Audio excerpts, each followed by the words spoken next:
Well, America, the votes are counted and we have a new president. But most importantly, congratulations, election season is over. I know I'm happy about that. But with the change of administration and a political party here, there's a big question hanging over political appointees and federal agency. It's left a lot of people wondering who's staying, who's going, and which roles will be handpicked by the incoming president. Some of the most powerful decision makers in transportation and maritime could be on the move. Curious about what happens next? Stick around as we dive into the high stakes shakeup ahead. Hi, welcome to By Land and by Sea, an attorney breaking down the week in supply chain, presented by the Maritime Professor, me. I'm Lauren Began, founder of Maritime Professor and Squall Strategies, and I'm your favorite maritime attorney. Join me every week. Join me every week as we walk through both ocean transport and surface transport topics in the wild world of supply chain. As always, the guidance here is general and for educational purposes only. It should not be construed to be legal advice, and there's no attorney-client privilege created by this video or this podcast. If you need an attorney, contact an attorney. So before we get into the discussion of the day, let's go through my top 3 stories of the week. All right, story number 1. We're going to be doing this for a little bit, but there is something that I want to talk about. We've been checking in on the FMC's rulemakings. We have the final rules out. So we have the defining billing practices of detention and demurrage that went into effect May 28th. There is a petition filed against that one. We have the defining unreasonable refusal to deal or negotiate with respect to vessel-based accommodations provided by an ocean common carrier. That final rule was released July 2024 and went into effect September 23rd, 2024.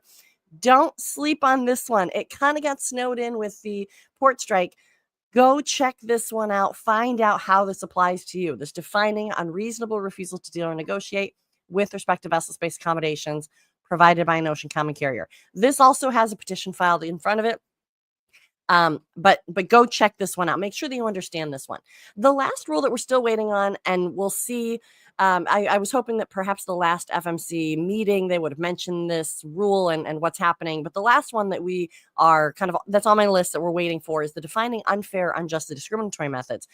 Like I said, we're still waiting on language. It's been talked about that it was folded into that unreasonable refusal to deal or negotiate, but I'm kind of still waiting for them to have a direct mention of this unfair, unjust, discriminatory methods. Are they going to be attacking it as a standalone, finishing up everything that maybe they missed when they released the unreasonable refusal to deal or negotiate? Or do they feel like they covered everything in that unreasonable refusal to deal or negotiate? Again, in 2025, we talked about this last week, we are watching for charge complaints to have a formal adjudicatory process.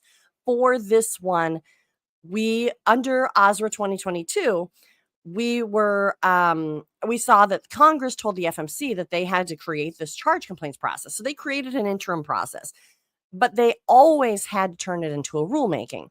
And so we have this now interim process that will now be codified as a formal regulation reg under the FMC. So this is the charge complaints formal adjudicatory process. Look for it in 2025. The commission said that.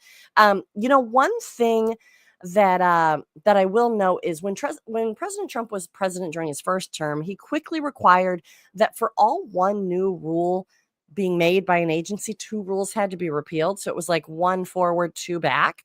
The thought here was that it would either cause the agency to really decide if a new rule was worth it, and perhaps concurrently reduce the overall government red tape that's often discussed. So I'm not sure. Who knows, right? But I would expect a similar approach this time around.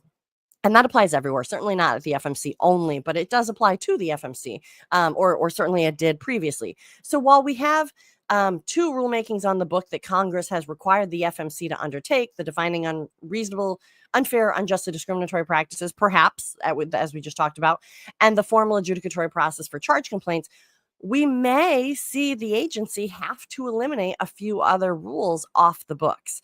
So I bring that up as a historical information, right? So it used to be under President Trump's first term, it was for every one rule put forward, or final rule, you had to eliminate two rules. So we'll see if that comes into play this time around. I mean, maybe it'll be 1 to 3. Who knows? But something to think about, something to just kind of, I'll pay attention to that. Um, Story number 2. As I mentioned, I'm following these petitions against both the final detention to merge rule and the unreasonable refusal to deal and negotiate. We haven't had much movement. The last thing that we saw, and we've reported on this, was October 16th. The World Shipping Council filed their opening brief that outlined some of their arguments presented. We haven't had an update other than the FMC filed a request for an extension of time to file their brief. So their brief is now due December 2nd. That was agreed to by the World Shipping Council. So not a lot to see there. Then the World Shipping Council reply brief will be due January 13th, and then the final briefs are due January 27th. So this one still has some time ahead of it. I'm going to keep watching it. But the two petitions are still out there, where that's kind of what we're seeing so far. It doesn't go very fast, but I'll keep watching it. Story number 3. Story number 3 this week is that the FMC is seeking public comments on the Premier Alliance Agreement.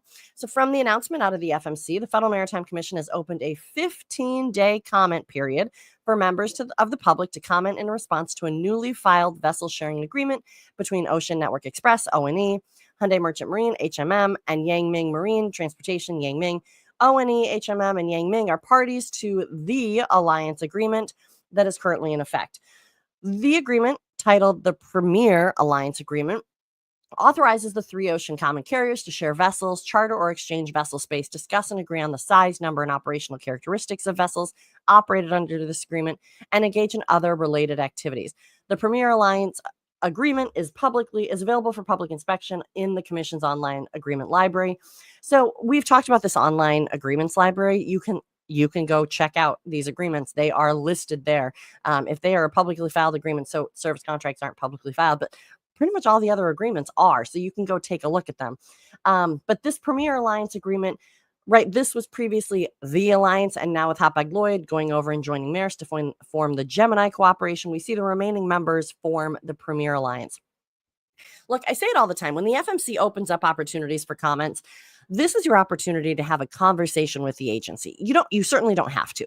But if you do feel strongly about alliances, and it's honestly most helpful if you keep it targeted to the specific alliance that's in front of us here, that the FMC is requesting feedback on, then draft your comments and submit them. And I only say that, I'm not necessarily encouraging people to submit comments, other than if you feel strongly, or if there's something that if you want engagement with the agency, these open comment periods are your opportunity. I just want to remind you, they're asking for feedback, and really federal agencies don't get a ton of feedback. And so this is your opportunity in general when comments are open. I will note, though, the comments here are submitted through they're confidential and exempt from public disclosure and subject to the exceptions noted. So we won't get a docket. We won't get to see what the comments were submitted. So it really is important to keep them, if you have comments, to keep them targeted, right? Like, make them helpful to the FMC, because they're doing their best to review all of this agreement and all of its potential anti-competitive effects before its 45-day initial review period. They might request a request for additional information. And if they do that, the RFAI, that's what we saw with the Gemini Cooperation, they'll have an additional 45 days before this goes into effect. If you're filing comments that are not necessary, you're eating into those 45 days. And they've already said under the Gemini Cooperation that they found it difficult to turn around their reviews in that amount of time. So I say that, look, open comment periods are a time to talk to the agency, but make sure that you're doing it judiciously and when it really matters, because especially in this moment, The rulemakings, they have more time. This one, they really are under a time crunch. So if you have information that could help them or that's helpful or relevant, certainly by all means, but just keep that in mind. So this is for the Premier Alliance. All right, so let's get into the meat and potatoes of the day here. So, with a change of administration, what does that mean for maritime agencies? I'm going to help you find out where to look it up yourself, but then also break it down pretty quickly for you. So, if you're not familiar, and you probably aren't because honestly, I had forgotten about this until it just popped into my head today. And I think I'd only seen it once or twice when I was actually working for the federal government. There's this thing called the Plum Book. Have you heard of it? The Plum Book? Okay, so it's published by the Senate Committee on Homeland Security and Government Affairs and House Committee on Government Reform, alternatively after each presidential election. So the Plum Book lists over 7,000 federal civil service leadership and support positions in the legislative and executive branches of the federal government that may be subject to non-competitive appointments nationwide. Data covers positions such as agency heads and their immediate subordinates, policy executives and advisors, and aides who report to these officials. The duties of many such positions may involve advocacy of administration policies and programs, and the incumbents usually have a close and confidential working relationship with the agency or other key officials. So this Plum Book basically is a listing of, well, the most relevant part are the political appointees, right? That's why you're looking at this Plum Book to see, is this position a political appointee or are they categorized under a different category? So the major categories, and I'm reading off of the website, the OPM website. Now this is hosted on OPM. It used to be GAO, but now it's with the Office of Personnel Management. So I'm going to link the link so that you can look up the Plum Book. You can look it up by agency. You can look it up by position. You can look it up by actual person's last or first name. But continue to read off of the kind of introduction of this Plum Book. The major categories of positions listed in the U.S. government policy and supporting positions include executive schedule and salary equivalent positions paid at the rates established for levels I through V of the executive schedule, senior executive service, general positions, and senior foreign service positions, Schedule C positions accepted from the competitive service by the president or by the director, OPM, or other positions at the GS 14 and above level accepted from the competitive service, civil service by law. Okay, look, that's getting to be too much. Basically, you have, if it's a GS, so general schedule, I think is what that means, it is 15 is where you max out. And then usually unless you're the Securities and Exchange Commission, they go beyond 15 and there might be others. But GS 15 means that you're the highest level category of, I'm going to roughly equate this to like the worker bee level, right? I mean, you could, if you're GS 15, you are high up within the government. You're not a political appointee, you're a career person for the most part. Schedule C positions tend to have some sort of kind of a targeted appointment system. And so there might be some relation to, maybe a support to a political appointee. And these are broad generalizations. I'm just kind of breaking it down for you. So that's what this Plum Book kind of identifies is it sounds like those high GS level positions. It's not everybody in the government, but it's those high GS level positions and kind of all positions higher. So senior executive service is above that.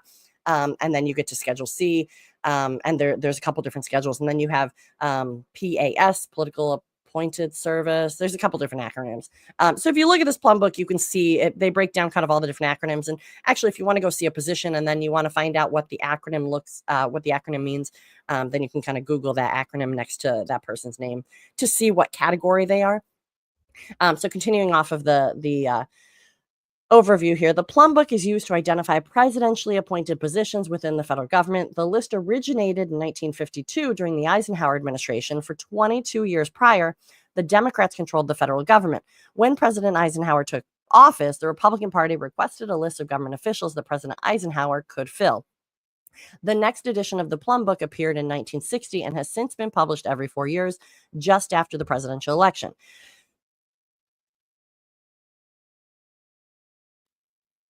So why is it called the Plum Book, right? Like what does the plum have to do with anything?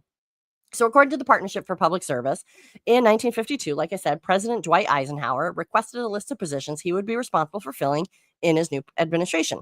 Thus began the tradition of the Plum Book, nicknaming for its listing of plum, top jobs in the government, and the plum colored cover page of the printed version. Reflecting the scope of today's government, recent Plum books list more than 4,000 political appointees, about 1,200 of whom are subject to Senate confirmation, along with thousands of other jobs filled by senior career officials in the federal civil service. The Plum Book should be what President Eisenhower envisioned, a key tool for um, presidential transition planning. Moreover, as the information age increasingly raises expectations for government transparency and accessibility, the Plum Book should provide up to date information to the public on the leadership and organization of federal agencies. The Plum Book has failed on both accounts. And again, this is the Partnership for Public Service. Look, I am not following the Plum Book, so I'm not trying to get into the conversation of whether it's good or it's bad. I'm just letting you know that it's out there. But what this Partnership for Public Service is saying is that there was a bipartisan group in Congress in 2022 that took up the cause of modernizing the Plum Book in a cleverly named periodically listing updates to management, the Plum Act. And so they passed that act. And so there it went that there was a kind of more commemorative listing of this Plum Book. So all that to say, look, it's not an exact science. The Partnership for Public Service goes on to say it does not have this near real-time frequency that was kind of desired, though it does seem to have a yearly update. So that's certainly a good start. But now that we've uncovered the source for you to go look up political positions in the federal government, so I mean, you can just Google OPM Plum Book, or you can check the show notes and I'll put the link there. But in case you're interested in a position for yourself, or if you want to see what positions actually are political appointees, but let's talk about it. I'm not going to make you go do that work right off the bat. That's why you tuned in. Who's changing roles based on this change of political party? We're going to start with the Federal Maritime Commission, of course, right? So the Federal Maritime Commission is required to have 3 of one party and 2 of the other. Currently, there are 3 Dems and 2 Republicans. Obviously, we just came from a Democratic-run executive administration. So the Dems are Chairman Dan Maffei, Commissioner Carl Bensel, Commissioner Max Vekich. Those are the 3 Dems on the FMC right now. The Republicans are Commissioner Rebecca Dye. She's the longest serving commissioner, and she's actually grandfathered in from that 2-term limit that otherwise is required. She predated the Coble Act. That's what it was called, that changed that and created a 2-term limit. So it's Commissioner Dye and Commissioner Lou Sola. Those are the 2 Republicans currently serving at the FMC. So what happens now? Well, Chairman Dan Maffei will not continue to serve as chairman, right? He's a Dem, so that will be changed over to the Republican Party. Though I would say that he is really well regarded as being a very fair chairman and not necessarily making decisions along party lines. Actually, I think the same can be said for all the commissioners, but regardless, he still has the D by his name. And so this is going to have to go to somebody who has that R by their name. So Chairman Maffei won't necessarily leave, but he is certainly of the 3 Democrats that needs to be he's certainly one of the 3 Democrats that needs to be knocked down to 2. So said another way, the Republicans will need to nominate a Republican to serve on the commission, and the commission can only have 5 people. So the 3 Dems will now drop down to 2 Dems, and the 2 Republicans will now have to plus up to 3 Republicans.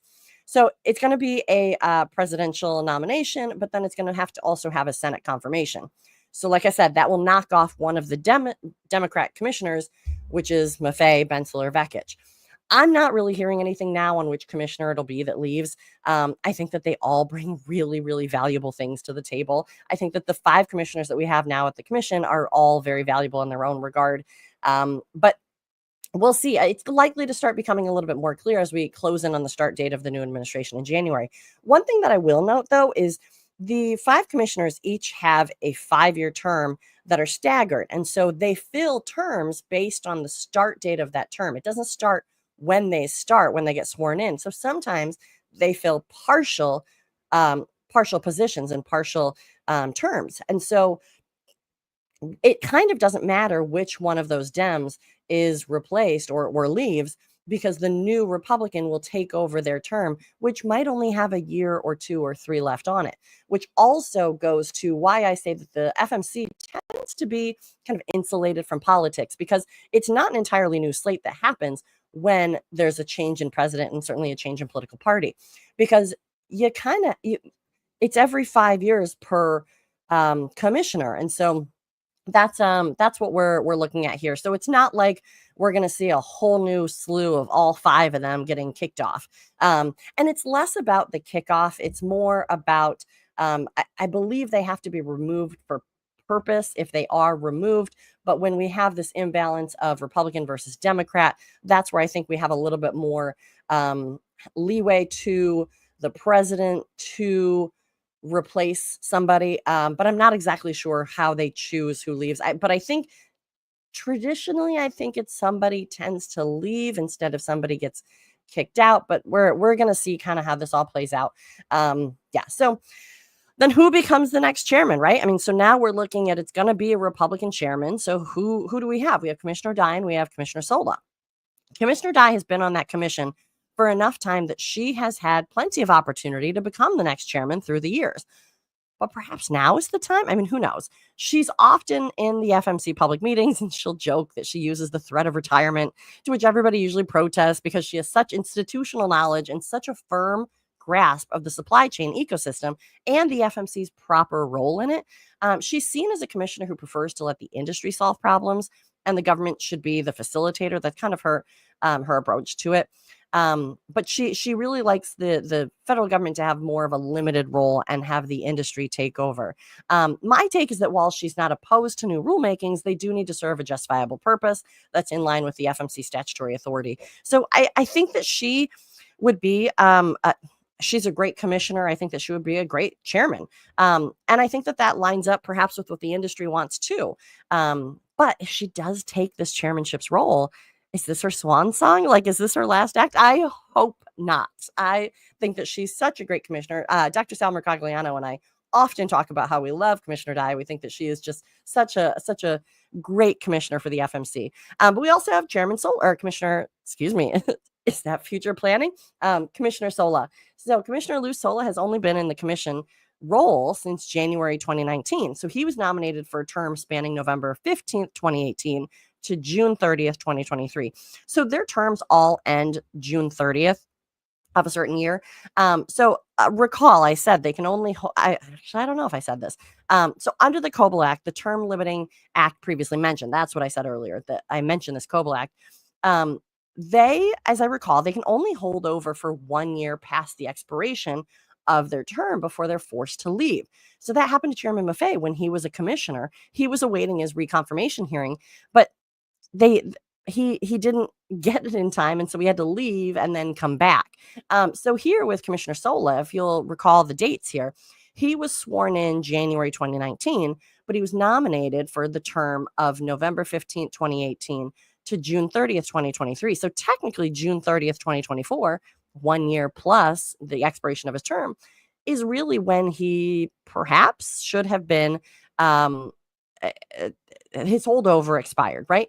But this might not apply when you're on a partial term. And I think that might be the exception here, because otherwise, if you had somebody who came in on a limited term, went through the confirmation or confirmation, a nomination confirmation hearing, and then all of a sudden they only had 1 month left, and then it was only, you see how it could be problematic. So perhaps that's why he's able to stay longer. And so maybe because he didn't get a chance to start his term until 2019. Again, this is all for Commissioner Lou Sola, but the term started November 18th, but he didn't actually start until 2019. Perhaps he's able to stay on longer.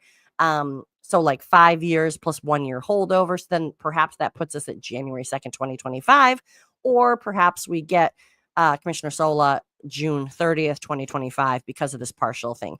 All that to say, we have Commissioner Dye, who wasn't going anywhere and likely a top choice for the next FMC chairman. And we have Commissioner Sola, who may need an expedited reconfirmation hearing to stick around, which could probably happen pretty quickly if needed, I imagine. But we have these 2 Republicans, and a third commissioner on the Republican side is going to be up for grabs. I'm so interested. Whenever they get new commissioners, I'm so interested in who they bring in. I think that it's really interesting, the group that they have now, because they have Chairman Dan Maffei, who's a former congressman. They have Commissioner Rebecca Dye, who has the institutional knowledge. She's the longest serving commissioner. We have Commissioner Carl Bensel, who does the MTDI, and he's really pushing information and conversation on the data side of things, which is such an important thing for that conversation to have started. We have Max Bekich, Commissioner Max Bekich, who is the labor guy. I mean, right? Not to over casual that, but I mean, it's such a great conversation that is an important one that we really haven't had a labor guy at the FMC in quite a long time. And then we have Lusola, who really enjoys the cruise side of things. And so cruising is part of the FMC jurisdiction. And so having him with his attention to cruising has been great. So the 5 commissioners that we have right now are such an interesting mix that I would hope that if they do have a new commissioner come in, one, they understand what the commission is for, and 2, that the president and his team really choose somebody who will complement the commissioners that are there, because they have been doing a lot. They have been very active. We've talked about that, perhaps a little too active for some people's taste, but they have been doing things. So we'll see. We'll see where this is going to be a new thing happening. So what happens on the Department of Transportation side? There's new stuff happening over there. So the Secretary of Transportation role is a cabinet level position. So that's similar to like Secretary of State, Secretary of Defense, Secretary of Commerce. That's Secretary of Transportation is in the mix. And it's a cabinet level position, and those advise the president directly. So why didn't I mention cabinet level position on the FMC side? Well, they are an independent regulatory commission. So they're similar to the FEC or the SEC. They are not subject to direct control by the president. So when the president sends directives to his cabinet level agencies, you'll note that when they mention the FMC, they say the FMC is suggested to, or the FMC is advised to, because the FMC can say, all right, thanks, we'll take it under advisement, but we don't have to do anything. And they've done that before.